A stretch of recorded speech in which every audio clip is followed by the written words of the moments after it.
আসসালামু আলাইকুম রহমতুল্লাহি ওবরাকাতুহ। প্রিয় দিনী ভাই এবং বোনেরা, প্রফিট সিরিজের 22তম পর্বে আপনাদের সবাইকে স্বাগতম। আজকের পর্বে আমরা সাইয়েদুনা জাকারিয়া আলাইহিস সালামের জীবনী সম্পর্কে শুনবো ইনশাআল্লাহ। সাইয়েদুনা জাকারিয়া আলাইহিস সালাম তিনি ছিলেন বনি ইসরায়েলের একজন নবী, যিনি ফিলিস্তিনের বাইতুল মাকদাসে বসবাস করতেন। তিনি ইয়াহিয়া আলাইহিস সালামের পিতা ছিলেন এবং মারিয়াম আলাইহিস সালামের খালু ছিলেন, এবং পেশাগত দিক থেকে তিনি ছিলেন কাঠমিস্ত্রি। আল্লাহ রাসূল সাল্লাল্লাহু আলাইহি ওয়াসাল্লাম সুনান ইবনে মাজার একটা বর্ণনায় তিনি বলেন যে কানা জাকারিয়া নাজ্জারান, অর্থাৎ আল্লাহর নবী সাইয়েদনা জাকারিয়া আলাইহিস সালাম তিনি ছিলেন পেশায় নাজ্জার, অর্থাৎ দাওয়াতি কাজের পাশাপাশি নবুয়তের পাশাপাশি তিনি কাঠের কাজ করতেন বা কাঠমিস্ত্রির কাজ করতেন। সাইয়েদনা জাকারিয়া আলাইহিস সালাম তিনি সাইয়্যিদাতুনা মারিয়াম আলাইহাস সালামের তত্ত্বাবধায়ক ছিলেন, অর্থাৎ তাকে তিনি লালন পালন করতেন। এই ঘটনাটা ঘটেছিল এভাবে: মারিয়াম আলাইহিস সালামের পিতার নাম ছিল ইমরান, যিনি বনি ইসরায়েলের অনেক বড় একজন ইমাম ছিলেন বা পাদ্রী ছিলেন। আর তার স্ত্রী এর নাম ছিল হান্না বিনতে ফাখুস। আর তাদের পরিবারেই এসেছে মহিয়সী নারী মারিয়াম আলাইহিস সালাম। হান্না বিনতে ফাখুস যখন গর্ভবতী তখন তিনি মানত করেছিলেন যে হে আল্লাহ, আমার গর্ভে যে সন্তান জন্মাবে আমি তাকে বাইতুল মাকদাসের জন্য ডেডিকেট করব। কিন্তু তিনি যখন বেবি ডেলিভারি করলেন তখন তিনি দেখতে পেলেন যে তিনি কন্যা সন্তান জন্ম দিয়েছেন। এই ঘটনাটি আল্লাহ তাআলা সূরা আলে ইমরানে খুব চমৎকার ভাবে বলেছেন যে ইদ ক্বালাত ইমরাতু ইমরান রাব্বি ইন্নী নাযারতু লাকা মা ফি বাতনি মুহাররারান ফাতাকাব্বাল মিন্নি। অর্থাৎ হান্না বলেছিল, হে আল্লাহ, আমার পেটে তুমি যে সন্তান দিয়েছো এটাকে আমি বাইতুল মাকদাসের জন্য মুক্ত করে দিলাম, দিয়ে দিলাম, সে বাইতুল মাকদাসের খাদেম হবে। ইন্নাকা আনতাস সামিউল আলিম, আল্লাহ তুমি সব শোনো, তুমি সব জানো। ফালাম্মা ওয়াদাআতহা, যখন তিনি ডেলিভারি করলেন বেবিটা, ক্বালাত রাব্বি ইন্নী ওয়াদাআতুহা উনসা, তিনি বললেন, হে আল্লাহ, আমি তো কন্যা সন্তান প্রসব করেছি, কন্যা সন্তান দিয়ে আমি কিভাবে তাকে বাইতুল মুকদ্দাসের খাদেম বানাবো? আল্লাহ তাআলা তখন বললেন যে ওয়াল্লাহু আ'লামু বিমা ওয়াদাআত, যে সে কি ডেলিভারি করেছে এটা আল্লাহ তাআলা খুব ভালো করেই জানে। ওয়ালাইসা যাকারু কাল উনসা, অর্থাৎ হে হান্না, তুমি বিচলিত হয়ো না, তুমি এমন মেয়ে জন্ম দিয়েছো অনেক ছেলেরাও তার মতো হতে পারবে না। ওয়া ইন্নী সাম্মাইতুহা মারিয়াম, আর হান্না বলল, আমি এই কন্যা সন্তানের নাম রেখে দিলাম মারিয়াম। ওয়া ইন্নী উঈযুহা বিকা ওয়া যুররিয়াতাহা মিনাশ শাইতানির রাজিম, আমি তাকে এবং তার যে অনাগত ভবিষ্যৎ প্রজন্ম আসবে তাদেরকে আমি শয়তানের দুষ্ট খোঁচা থেকে আল্লাহর কাছে পানাহে রাখলাম। ফাতাকাব্বালাহা রাব্বুহা বিকবুলিন হাসান, আল্লাহ তাআলা মারিয়ামকে কবুল করে নিলেন। ওয়া আম্বাতাহা নাবাতান হাসানা, আর মারিয়ামের মা মারিয়ামকে লালন পালন করতে লাগলো। ওয়া কাফফালাহা জাকারিয়া, আর মারিয়ামকে দেখভালের দায়িত্ব নিল জাকারিয়া। তাহলে সূরা আলে ইমরানের এই যে কয়েকটি আয়াত আমরা তেলাওয়াত করলাম, তার একেবারে শেষের দিকে আমরা যে তথ্যটি পেলাম সেটা হচ্ছে মারিয়াম আলাইহিস সালামকে দেখভালের বা তত্ত্বাবধানের কিংবা লালন পালনের প্রকৃত দায়িত্বটি পালন করেছেন বেসিক্যালি তার খালু জাকারিয়া আলাইহিস সালাম। কিভাবে তিনি দায়িত্বটি পেলেন? আমরা জানি যে মারিয়াম আলাইহিস সালামের পিতার নাম ছিল ইমরান, এবং তাদের ফ্যামিলির নামে আল্লাহ তাআলা কোরআনে একটা সূরা ডেডিকেট করেছেন, সূরা আলে ইমরান নামে। সো মারিয়াম যখন জন্মগ্রহণ করলো এবং তাকে যখন বাইতুল মুকদ্দাসের জন্য ডেডিকেট করা হলো, তখন কে তার দেখভাল করবে, কে তার দায়িত্ব নেবে, এ নিয়ে লোকদের মাঝে ঝগড়া হতে শুরু করলো। সবাই বললো যে আমি এই দায়িত্ব পালন করব, কারণ মারিয়াম আমাদের ইমামের মেয়ে, আমাদের সবচেয়ে বড় সম্মানিত পাদ্রী ইমরানের কন্যা, সো তাকে আমরা তার দায়িত্ব নিতে চাই। তো সবাই যখন দায়িত্ব নিতে চাইলো তখন তাদের মধ্যে কোরা করা হলো, অর্থাৎ লটারি করা হলো, এবং লটারিতে সাইয়েদনা আল্লাহ নবী জাকারিয়া আলাইহিস সালামের নাম এসেছিল। এই কথাটি আল্লাহ তাআলা সূরা আলে ইমরানে খুব স্পষ্ট ভাবে বলেছেন যে ইদ ইউলকুনা আকলামাহুম আইয়ুহুম ইয়াকফুলু মারইয়াম, তারা তাদের কলম ছুঁড়ে মেরেছিল যে কে মারিয়ামের দেখাশোনা করবে। ওমা কুনতা লাদাইহিম ইদ ইয়াখতাসিমুন, হে নবী, আপনি তাদের সামনে উপস্থিত ছিলেন না যখন তারা এটা নিয়ে ডিসপিউট করছিল, ঝগড়া করছিল। অর্থাৎ তখন সব পাদ্রীরা বা সব ইমামরা তারা তাদের নিজেদের কাছে নিজেদের ব্যক্তিগত কলম দিয়ে তারা তাওরাত লিখে রাখতো। সবাই যখন ডিসপিউট শুরু করলো, মতানৈক্য শুরু করলো যে আমরা নিতে চাই মারিয়ামের দায়িত্ব, জাকারিয়া আলাইহিস সালাম বললেন না, আমি নিতে চাই, আমি তার খালু। অন্যান্যরা বললো যে না, আমরা নিতে চাই। তখন তারা এই থিওরিতে ঐকমত্য হলো যে আমাদের প্রত্যেকের যে ব্যক্তিগত কলম আছে আমরা কলমগুলো ছুঁড়ে মারবো একসাথে, তার মধ্যে থেকে একটি কলম তোলা হবে, যার কলমটি তোলা হবে সেই মারিয়ামের তত্ত্বাবধানের দায়িত্ব নেবে। এবং দেখা গেল যে আল্লাহ নবী সাইয়েদনা জাকারিয়া আলাইহিস সালামের কলমটি সেখানে লটারিতে উঠে আসলো, ফলে তিনি দায়িত্ব পেলেন। কোন কোন মুফাসসিরিন ইকরাম এটা বলেছেন। আবার তাফসীরে ইবনে কাসিরে এসেছে যে তারা মনস্থির করলো যে প্রত্যেকের কলম, যে কলম দিয়ে তারা তাওরাত লিখে রাখে, প্রত্যেকের কলমকে জর্ডান নদীতে নিক্ষেপ করা হবে। যে কলমগুলো জর্ডান নদীর স্রোতে ভেসে যাবে তারা এই মহান দায়িত্ব পাবে না, বরং যার কলমটি স্রোতের বিপরীতে জর্ডান রিভারের মধ্যে ভেসে থাকবে তাকেই মারিয়াম আলাইহিস সালামের দায়িত্ব দেওয়া হবে। এবং সেক্ষেত্রেও কিন্তু দেখা গেল যে সাইয়েদানা জাকারিয়া আলাইহিস সালামের কলমটি স্রোতের বিপরীতে জর্ডান নদীর উপর ঠায় দাঁড়িয়েছিল, এবং বাকি কলমগুলো কিন্তু স্রোতের পানিতে বা স্রোতের বানে এগুলো ভেসে গিয়েছিল, এবং এর মাধ্যমেও সাইয়েদানা জাকারিয়া আলাইহিস সালামের নামটি উঠে এসেছিল। ফলে আল্লাহ নবী জাকারিয়া আলাইহিস সালাম তিনি সাইয়্যিদাতুনা মারিয়াম আলাইহিস সালামের তত্ত্বাবধান বা তাকে রেয়ার আপ করা, তাকে লালন পালন করার দায়িত্বটি তিনি পেয়েছিলেন। সাইয়্যিদাতুনা মারিয়াম আলাইহিস সালাম তিনি বাইতুল মুকাদ্দাস ঝাড়ু দিতেন, পরিষ্কার পরিচ্ছন্ন করতেন, দেখভাল করতেন, এবং সবসময় আল্লাহর ইবাদতে তিনি মশগুল থাকতেন। এবং তাকে দেখাশোনা করার জন্য জাকারিয়া আলাইহিস সালাম প্রায় বাইতুল মাকদাসে আসতেন, মারিয়াম আলাইহিস সালামের খোঁজ খবর নিতেন, দেখভাল করতেন। একদিন তিনি মারিয়ামের কাছে এসে দেখলেন যে অমৌসুমী কিছু ফল, অর্থাৎ শীতকালে এসে দেখলেন যে গ্রীষ্মকালীন ফল, প্রচন্ড শীত তখন বাইতুল মুকাদ্দাসে। তিনি এসে দেখলেন যে গ্রীষ্মকালে যে ফলগুলো প্যালেস্টাইনে পাওয়া যায় এই ফলগুলো মারিয়ামের কাছে। তিনি দেখে তো অবাক হলেন, এবং এই কথাটি আল্লাহ তাআলা খুব চমৎকার ভাবে সূরা আলে ইমরানে উল্লেখ করেছেন। আল্লাহ তাআলা বলছেন, কুল্লামা দাখালা আলাইহা জাকারিয়াল মিহরাবা ওয়াজাদা ইনদাহা রিজকা। যতবারই জাকারিয়া আলাইহিস সালাম মেহরাবে ওখানে যেতেন মারিয়ামকে দেখার জন্য, তিনি যে দেখতেন যে মারিয়ামের কাছে এক ডালি ফল। ক্বালা ইয়া মারইয়ামু আন্না লাকি হাযা। তিনি প্রশ্ন করলেন যে মারিয়াম, এই ফল তুমি কোত্থেকে পেলে? এটা তো সামারের ফল, সামার সিজনের ফল, এই প্রচন্ড উইন্টার সিজনে এই ফল তোমার এখানে কে দিয়ে গেল? তুমি কোত্থেকে জোগাড় করলে? ক্বালাত হুয়া মিন ইনদিল্লাহ। মারিয়াম আলাইহিস সালাম বললেন যে খালু, এটা আল্লাহর পক্ষ থেকে এসেছে। সুবহানাল্লাহি ওয়া বিহামদি। ইন্নাল্লাহা ইয়ারযুকু মান ইয়াশাউ বিগাইরি হিসাব। আর আল্লাহ তাআলা যাকে চান তাকে বিগাইরি হিসাব, কোনো হিসাব ছাড়া তাকে রিজিক দিয়ে থাকেন। তো জাকারিয়া আলাইহিস সালাম এই দৃশ্যটি দেখে তিনি খুব অবাক হয়েছেন। এবং ইন্টারেস্টিংলি জাকারিয়া আলাইহিস সালাম কিন্তু নিঃসন্তান ছিলেন, তিনি বয়োবৃদ্ধ ছিলেন, ওনার ঔরসে কোনো সন্তান আসেনি। তো ওনার যখন কোনো সন্তান নেই, ঠিক ওই মুহূর্তে উনি যখন দেখতে পেতেন যে মারিয়ামের কাছে অমৌসুমী কিছু ফল, এই মৌসুমে তো এই ফল পাওয়ার কথা না, এই দৃশ্য দেখে ওনার ভগ্ন হৃদয়ে আবার আশার সঞ্চার হলো। তিনি ভাবলেন যে যে আল্লাহ তাআলা মারিয়ামকে শীতকালে গ্রীষ্মকালীন মৌসুমী ফল খাওয়াতে পারে, সে আল্লাহ তাআলা তো চাইলে আমাকেও এই পুরো বয়সে, আমার এই বার্ধক্যের সময় আমাকে তো আল্লাহ তাআলা সন্তান দিতে পারেন। বেসিক্যালি মারিয়াম আলাইহিস সালামের সেই ফলের ডালি দেখে তিনি তার মনের কোনায় আশার সঞ্চার হলো, তিনি ইন্সপায়ার্ড হলেন, মোটিভেটেড হলেন। তিনি আল্লাহ তাআলার প্রতি আরো ভরসা বাড়ালেন। তিনি মনে মনে ভাবলেন যে আমার আল্লাহ তাআলার কাছে আমি চাইবো, এবং চাইলে তিনি আমাকে সন্তান দিতে পারেন। মারিয়াম আলাইহিস সালামের এই দৃশ্য দেখে ইন্সপায়ার্ড হয়ে আল্লাহ তাআলার কাছে দোয়া করলেন। তিনি বললেন, রব্বি হাবলি মিন লাদুনকা যুররিয়াতান তাইয়্যিবা, অর্থাৎ হে আল্লাহ, আপনি আপনার পক্ষ থেকে আমার জন্য পবিত্র সন্তান দান করুন। খুব কায়মনো বাক্যে, একনিষ্ঠভাবে, সিনসিয়ারলি তিনি দোয়াটা করলেন। সূরা আম্বিয়াতে এসেছে তিনি দোয়া করেছেন, রব্বি লা তাযারনি ফারদা ওয়া আনতা খায়রুল ওয়ারিসিন, অর্থাৎ হে আমার রব, আপনি আমাকে নিঃসন্তান বানিয়ে রাখবেন না, আপনি আমাকে একা বানিয়ে রাখবেন না, আপনি আমাকে উত্তম উত্তরাধিকারী দান করুন।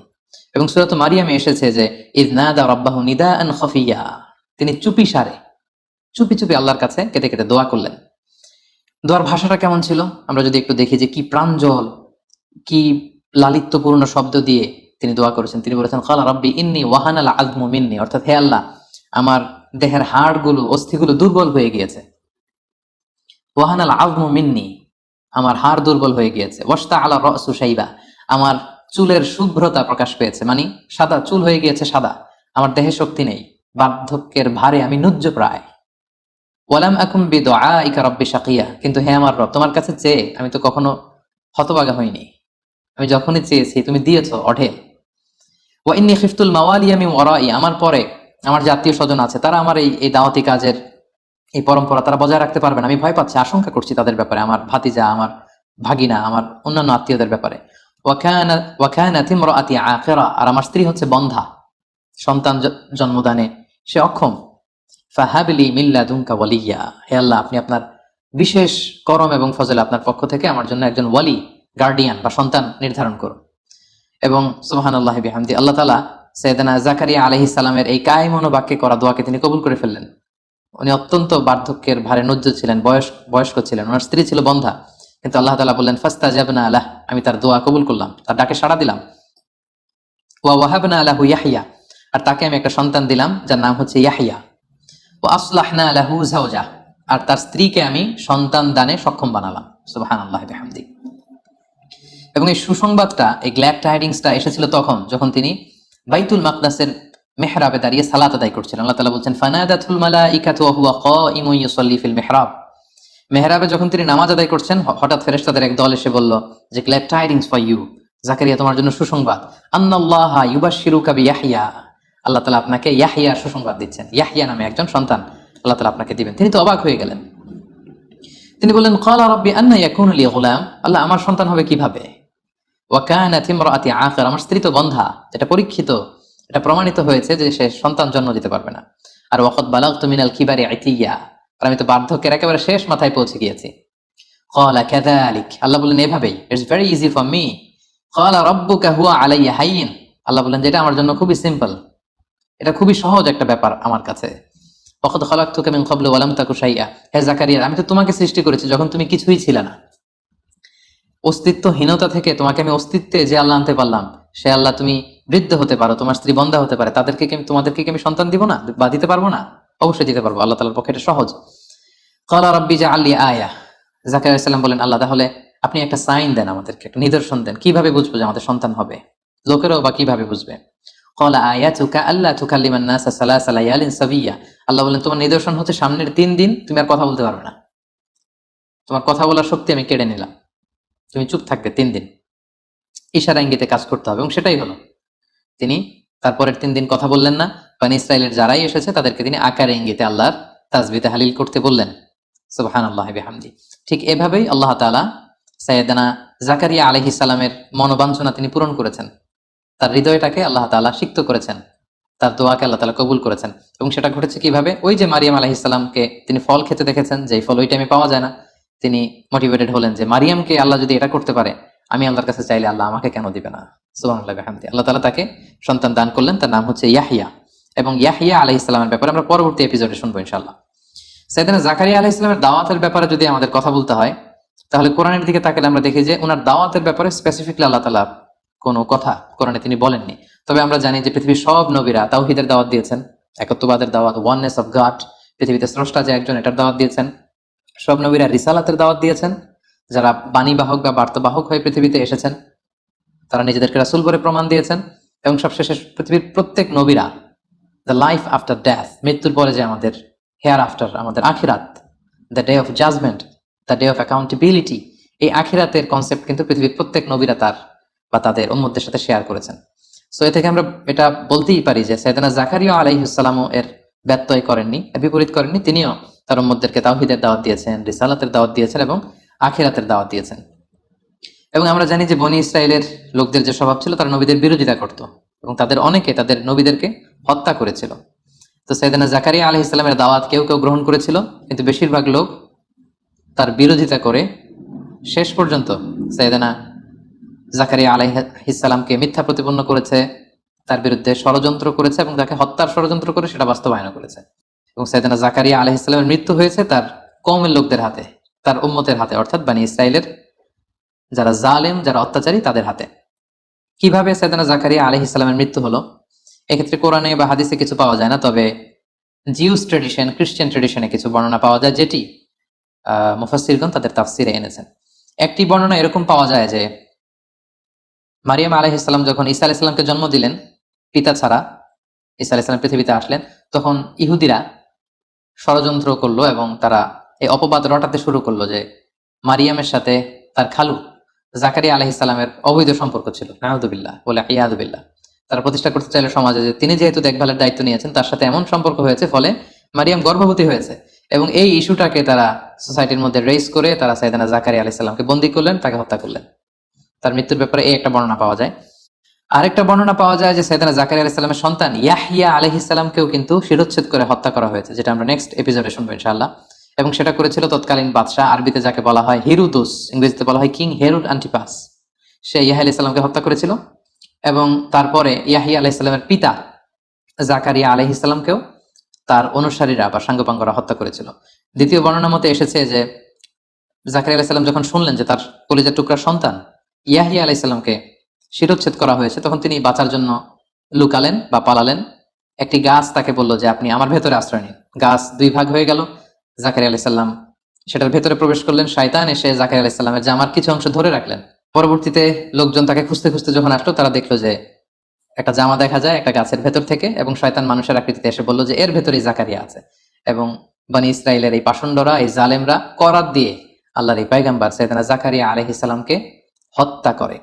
তো এই বর্ণনাগুলো জিউস এবং খ্রিস্টান ট্রেডিশনে এসেছে, কোরআন এবং সুন্নাতে এই ব্যাপারে আসলে কিছু বলা হয়নি, কিন্তু কোরআনে বলা হয়েছে যে বনি ইসরায়েলের একটা স্বভাব ছিল, তারা ইয়াকতুলুন আল আম্বিয়া বিগাইরি হক, তারা তাদের নবীদেরকে অন্যায়ভাবে হত্যা করেছে। সো আমরা এই ঐতিহাসিক বর্ণনা থেকে এই ঘটনাটাকে সত্যি হিসেবে ধরেই নিতে পারি যে হয়তো সাইয়েদনা জাকারিয়া আলাইহিস সালামের দুটি পদ্ধতির কোনো একটি পদ্ধতিতে তাকে নিহত করা হয়েছে বা হত্যা করা হয়েছে। সম্মানিত শুধু এ পর্যায়ে আমরা বরাবরের মতো সাইয়েদনা জাকারিয়া আলাইহিস সালামের জীবন থেকে আমরা কি শিক্ষা পাই, কিছু লাইফ লেসন্স আমরা বের করবার চেষ্টা করব। প্রথম যে শিক্ষাটা আমরা পাই সেটা হচ্ছে দি পাওয়ার অফ দোয়া। দোয়ার যে ক্ষমতা বা পাওয়ার, সেটা তো আমরা এই ঘটনা থেকে দেখলাম যে কিভাবে বার্ধক্যের একেবারে শেষ সীমানায় যিনি পৌঁছে গিয়েছেন, যার নিজের ভাষ্য মতে তার শরীরে কোনো জোর নেই, শক্তি নেই, যার চুল হয়ে গিয়েছে শুভ্র সাদা, যার স্ত্রী হচ্ছে বন্ধা, যিনি সন্তান জন্মদানে অক্ষম, এমন একজন বয়োবৃদ্ধ কাপলকেও কিন্তু আল্লাহ তাআলা সন্তান দিয়েছিলেন, এবং সেটা ছিল একনিষ্ঠ দোয়ার ফসল। আমি আমার বিভিন্ন আলোচনাতে প্রায়ই বলি যে দোয়া ইজ লাইক এ মিসাইল। আমরা মিসাইল হামলা করলে মিসাইল যেমনি লক্ষ্যবস্তু যে ভেদ করে, দোয়ার মতো দোয়া করলেও কিন্তু আপনার দোয়া আল্লাহর আরশে যেয়ে পৌঁছে যাবে। এজন্য আমরা যেন দোয়া করার সময় আমাদের হৃদয় নিংড়ানো মনের সবটুকুন আবেগ, উচ্ছ্বাস, ভালোবাসাকে উজাড় করে যেন আমরা দোয়া করি। যেমনটা আমরা দেখেছি তিনি দোয়া করেছেন যে রব্বি হাবলি যুররিয়াতান তাইয়্যিবা, রব্বি লা তাযারনি ফারদা ওয়া আনতা খায়রুল ওয়ারিসিন। হে আল্লাহ, আপনি আমাকে নেককার সন্তান দেন। হে আল্লাহ, আপনি আমাকে একা বানিয়ে রাখবেন না। হে আল্লাহ, আপনি আমাকে নিঃসন্তান বানাবেন না। তার একনিষ্ঠ দোয়ার কারণে কিন্তু আল্লাহ তাআলা এই বার্ধক্যে তাদেরকে সন্তান দান করেছেন। সো আমরা যেন বেশি বেশি আল্লাহ তাআলার কাছে দোয়া করি। এটা হচ্ছে আমাদের প্রথম শিক্ষা। 2 নম্বর যে শিক্ষাটা আমরা পেলাম সেটা হচ্ছে আল্লাহ তাআলার কাছে যখন আমরা দোয়া করব, তখন আমরা আমাদের নিজেদেরকে যত ছোট করে, যত খাটো করে, যত তুচ্ছ করে আল্লাহ তাআলার কাছে পেশ করতে পারি, তত ভালো। ঠিক ততই দোয়া কবুল হওয়ার পসিবিলিটি আরো হাই হবে, আরো বেশি হবে। নিজের সকল দুর্বলতাকে আল্লাহর সামনে প্রকাশ করা, নিজেকে ছোট করা। আমরা যদি দেখি যে সাইয়েদনা জাকারিয়া আলাইহিস সালাম এটাই বলেছেন যে আল্লাহ, আমার হাড়ের ভেতরে অস্থি নেই, মজ্জা নেই, আমার চুল হয়ে গিয়েছে সাদা, আমার স্ত্রী হয়েছে বন্ধা। আল্লাহ, আমাদের তো কোনো ক্ষমতা নেই, আমাদের সন্তান হওয়ার কোনো পসিবিলিটিই নেই স্বাভাবিক পদ্ধতিতে। কেবলমাত্র তুমি যদি বিশেষ রহমতে, বিশেষ করম এবং ফজলে আমাদেরকে সন্তান দাও, তবেই আমরা সন্তান পেতে পারি। তার মানে নিজেকে দোয়াতে ছোট করতে হয়, এবং হাদিসে এসেছে যে দোয়াতে কাঁদতে হয়, নিজেকে ছোট করতে হয়, এবং অনুতপ্ত বান্দার চোখের পানির ফোঁটা আল্লাহর কাছে খুব প্রিয়। আমরা যদি রাসূলুল্লাহ সাল্লাল্লাহু আলাইহি সাল্লামের জীবনের দিকে তাকাই, সেক্ষেত্রেও দেখবো তিনি দোয়াতে নিজেকে ছোট করতেন। তিনি বলতেন আল্লাহুম্মা ইন্নী আবদুক, হে আল্লাহ, আমি আপনার গোলাম। ওয়াবনু আবদি, গোলামের ঘরের গোলাম, মানে আমার পিতা আব্দুল্লাহ তিনিও আপনার গোলাম, আমিও গোলাম, আমার বাবাও গোলাম। ওয়াবনু আমাতিক, আমার মা আমিনা তিনিও আপনার গোলাম, মানে আমরা সবাই আপনার দাস, সবাই আপনার গোলাম। নাসিয়াতি বিয়াদিক, হে আল্লাহ, আমার মাথার চুলের ঝুঁটি আপনার হাতের মুঠোয়, আপনি যেদিকে টানবেন সেদিকে যেতে আমি বাধ্য। আদলুন ফিয়া খাদাউ, আপনি যে ফয়সালাই করবেন, যে ডিসিশনে আমার ব্যাপারে নেবেন, আমার টু শব্দটুকু করার কোনো সুযোগ নেই, কিছু বলার নেই। আপনি যেই ফয়সালাই করবেন সেটাই আমার জন্য ইনসাফ।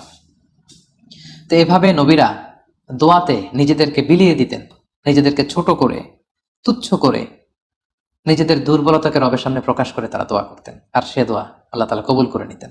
তো আমরা যেন দোয়ার ক্ষেত্রে নিজেদেরকে ছোট করে আল্লাহ তাআলার কাছে কায়মনো বাক্যে পেশ করি, এই শিক্ষাটা আমরা পেলাম। 3 নম্বরে আমরা যেটা শিক্ষা পেলাম যে নাথিং ইজ ইম্পসিবল টু আল্লাহ। আল্লাহর কাছে অসম্ভব বলতে কিছু নেই, তিনি সব করতে পারেন। তিনি সব করতে পারেন। তিনি পাহাড়কে দরিয়া করতে পারেন, তিনি দরিয়াকে পাহাড় করতে পারেন, তিনি শুকনো মরুভূমিতে তিনি ঝর্ণা বহাতে পারেন, তিনি তরঙ্গ বিক্ষুব্ধ সাগরকে ধুধু মরু প্রান্তর বানাতে পারেন। কুন ফাইয়া কুন, তিনি শুধু বলেন বি, ইট ওয়াজ, এটা হয়ে যায়। তিনি কুন বললে সেটা হয়ে যায়। সো আল্লাহ তাআলার কাছে অসম্ভব বলতে কিছু নেই, এটা আমরা জানলাম সাইয়েদনা জাকারিয়া আলাইহিস সালামের জীবনী থেকে। 4 নম্বরে আমরা যেটা শিখলাম বা জানলাম সেটা হচ্ছে আশা হারানো যাবে না, নেভার লুজ হোপ, আশাহত হবেন না। আমরা প্রায় দেখি যে অনেক নবদম্পতি বা দম্পতি, তাদের অনেক বছর বিয়ে হয়েছে, 5 বছর, 10 বছর, 15 বছর, এদের সন্তান হয় না। তারা অনেকে আমাদের কাছে এসে তাদের মনের দুঃখ কষ্টের কথা শেয়ার করে এবং তারা হতাশ। আমরা সে সমস্ত দম্পতি ভাই বোনদেরকে বলবো যে আপনারা হতাশ হবেন না। আপনারা যদি জাকারিয়া আলাইহিস সালামের জীবনের দিকে খেয়াল করেন, যে দেখবেন যে তাদের এই বার্ধক্যের সময় যে আল্লাহ তাআলা সন্তান দিয়েছেন, আপনাকেও আল্লাহ দিতে পারেন। আপনাকে চাইতে হবে, আপনি চান আল্লাহর কাছে, চাওয়ার মতো চাইলে আল্লাহ তাআলা শুনবেন। সো যে সমস্ত দম্পতির সন্তান হয় না, তাদের জন্য আমাদের পরামর্শ হচ্ছে যে আপনারা চেষ্টা করুন, আপনারা দোয়া অব্যাহত রাখুন, আপনারা প্রপার ট্রিটমেন্ট নিন। আল্লাহ তাআলা চাইলে আপনাদের মনের আশা পূরণ করতে পারেন। সর্বশেষ যে শিক্ষাটি আমরা সাইয়েদনা জাকারিয়া আলাইহিস সালামের জীবনী থেকে পাই সেটা হচ্ছে যে আল্লাহ তাআলার কাছে যে আমরা সন্তান চাই, আমরা দম্পতিরা যে সন্তান চাই, মা বাবারা সন্তান চাওয়া, বেবি নেওয়া, এটার উদ্দেশ্য কি হবে? এটাও কিন্তু আমরা সাইয়েদনা জাকারিয়া আলাইহিস সালামের জীবনী থেকে পেয়েছি। কারণ উনি আল্লাহকে বলেছেন যে আল্লাহ ইন্নী খিফতুল মাওয়ালিয়া মিন ওয়ারাই, অর্থাৎ হে আল্লাহ, তুমি আমাকে বনী ইসরাইলের নবী বানিয়েছো, আমি তোমার কথা মানুষকে পৌঁছে দিই, আমি পানিবাহকের কাজ করি, আমি দাওয়াত ইসলামের কাজ করি, কিন্তু আমার পরে এই দাওয়াতকে কন্টিনিউ করবে, জারি রাখবে এমন কাউকে আমার বংশের মধ্যে আমি দেখতে পাচ্ছি না। আল্লাহ, তুমি এমন এক সন্তান দাও, আমার যে নেককার সন্তান, যে আমার এই দাওয়াতের ধারাবাহিকতা যে অব্যাহত রাখবে। তাহলে দেখেন, নবীদের আমরা সন্তান চাই কি কারণে? সন্তান চাই যে শেষ বয়সে সে আমার শেষ সম্বল হবে, আমার আখেরে লাঠি হবে, আমাকে সাপোর্ট করবে, আমাদের দেখভাল করবে। নানা কারণে আমরা আল্লাহর কাছে সন্তান চাই, কিন্তু নবীদের মাইন্ডসেট কিন্তু আমাদের থেকে আলাদা। তিনি বলেছেন ওয়া ইন্নী খিফতুল মাওয়ালিয়া মিন ওয়ারাই, আল্লাহ, আমার পরে তো এই দিন ইসলাম মিটে যাবে যদি নিউ জেনারেশনকে দাওয়াত দেওয়ার মতো কেউ না থাকে। আমার ভাই ভাতিজা, আমার ভাগিনা, এদের মধ্যে কাউকে তো আমি দেখি না যারা আমার এই দাওয়াতি মেসেজকে কন্টিনিউ করবে। সো আল্লাহ, আমাকে একজন নেককার আল্লাহওয়ালা সন্তান আপনি দান করুন যে আমার এই দাওয়াতকে অব্যাহত রাখবে। সো আমরা সন্তান সন্ততি চাইবো এজন্য তারা সত্যের পথে থাকবে, তারা কল্যাণের বাণী প্রচার করবে, এবং তারা আমাদের ভালো কাজগুলো যেখানে আমরা শেষ করেছি সেখান থেকে শুরু করে এর ধারাবাহিকতা বজায় রাখবে। আল্লাহ তাআলা আমাদের সবাইকে কথাগুলো বুঝার এবং আমল করার তৌফিক দান করুক। হাদা মা ইনদি ওয়াল ইলমু ইনদাল্লাহ আলাইহি তাওয়াক্কালতু ওয়া ইলাইহি উনীব। ওয়াসসালামু আলাইকুম ওয়া রাহমাতুল্লাহি ওয়া বারাকাতুহু।